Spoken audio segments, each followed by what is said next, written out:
One of the great things about camping is roughing it and just packing everything with you and stuff. But if you're vanlifing or you're overlanding or you're car camping, there's no reason to rough it. And a big part to the not roughing it is water system. What we're going to do today is we're going to take all this, we're going to stuff it in this box so that we have running water pretty much anywhere we want to go. In your van, in your Jeep, if you're or your overlanding rig, or in the middle of your campsite. Showers, hot water heaters. This system that we're going to put together will actually run a commercial espresso machine. Hot water heater shower. Like this is a RV setup. It's exactly what you would need to run anything that you're going to want to run on water, and it has the benefit of being portable.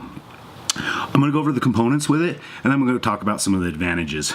Actually, we'll just skip to the advantages now. So generally there's tons of places to mount water pumps on your vehicles, and too often I see people mounting them underneath the vehicles, and what those next videos don't show you is that these things freeze, right? You're exposed to the water. They're susceptible to weather. I'm not saying they're going to fail, and I'm not going to say they're always going to freeze, but you are susceptible to that. And with this system, you're not going to have to worry about winterizing, which is awesome. So basically what we're going to do is we're going to put it in this box, and the box is portable, right? So when it comes wintertime, if you're not using your vehicle, or if you change vehicles, whatever, you can take the same water system. So it reduces the cost on your next builds, those kinds of things. This is also system will allow us to pump water from a fresh water source if we're just car camping, or if we're in that situation. You can move it over, suck from a creek or a fresh water source into a clean water source, or just straight to your shower or your faucets or whatever you want to go. So that's what we're going to do. I'm going to go ahead and shove all this in the box and show you guys that. I have filmed this like 4 times. I forgot the sound once. This has been horrible. Everything's shoved into the box. I'm going to show you what it looks like. It's not how I planned on doing it, but that's what we're going to do. I'll show you what it looks like in the box, and then I'll sit down and I'll kind of explain some of the components, because some of it's kind of key, or you might not know about it. Yeah, here's what we have going on in the box. And ta-da, there we go. So we just go from the check valve. Only lets water flow one way so that your water source is protected. If something happens to the pump, goes to the pump. It's important when you tube this stuff to tube it in kind of a loop. You don't want big kinks, just makes the pump work harder. No reason for that. So then we go to our pump, to our actuator. I have it mounted on the roof, or the lid, so that I can get to the air valve when I need to. Then that just goes to a simple on-off valve. Power switch, I got a quick disconnect so that I can just pop it off, drop it in here, and then this goes to your 12-volt power source. I'm going to do some different wiring for that, and I'll show you guys that when I get to it, but this will be permanent as far as this actual connector goes, and just pops off. And then the whole thing's just ran with a everyday toggle switch.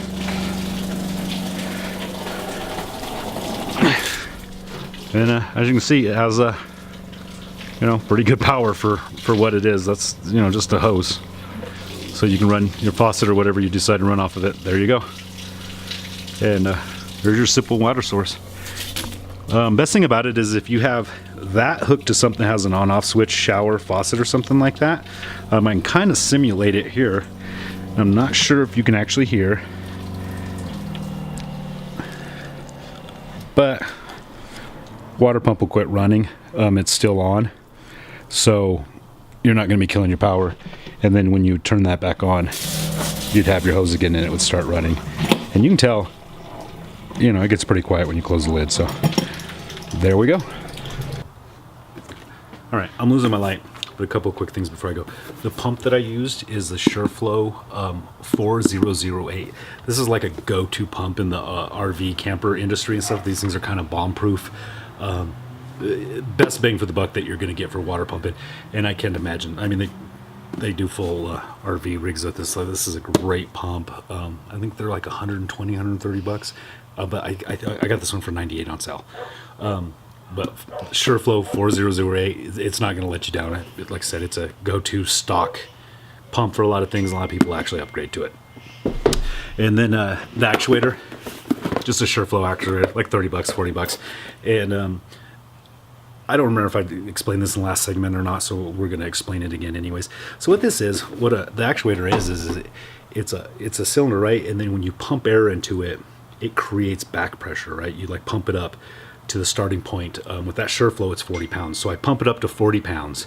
And at 40 pounds, it helps the pump regulate the flow so that the pump doesn't have to kick on as much. It's going to save you battery power. It's going to save the life of the pump. And it gives you more spontaneous. And these pumps tend to,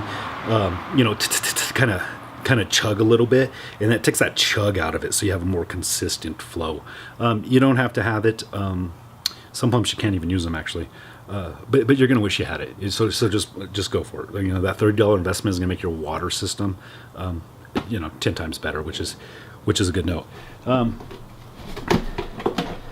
Another thing is that so my ends I designed specifically for my setup. Quick disconnects. You can buy these for garden hoses, but then when I built these in the past, my best option has always been using power washer quick disconnects. These are $10. The problem is they're metric, so depending on where you're at in the world, that might be an issue. Getting the male to male is the problem. You're gonna have to get it off of Amazon or something like that to go into a normal 3/8 or just into a lug. You can usually buy the female to male end at the same place you buy these. I don't know why the parts are so hard to find, but they're usually M22 threading. But they make great quick disconnects, and then you have, you open up your options. You know what your system's gonna need more than I do. But that I wouldn't go with the garden hose type. I would definitely go with the power washer type if you're gonna do that. All right, and that's it. I know this is kind of a choppy video, not always the best, but like and subscribe and leave comments, right? The only way I can get better at this is feedback. So, go ahead and troll me a little bit. Appreciate it. All right, thanks, people.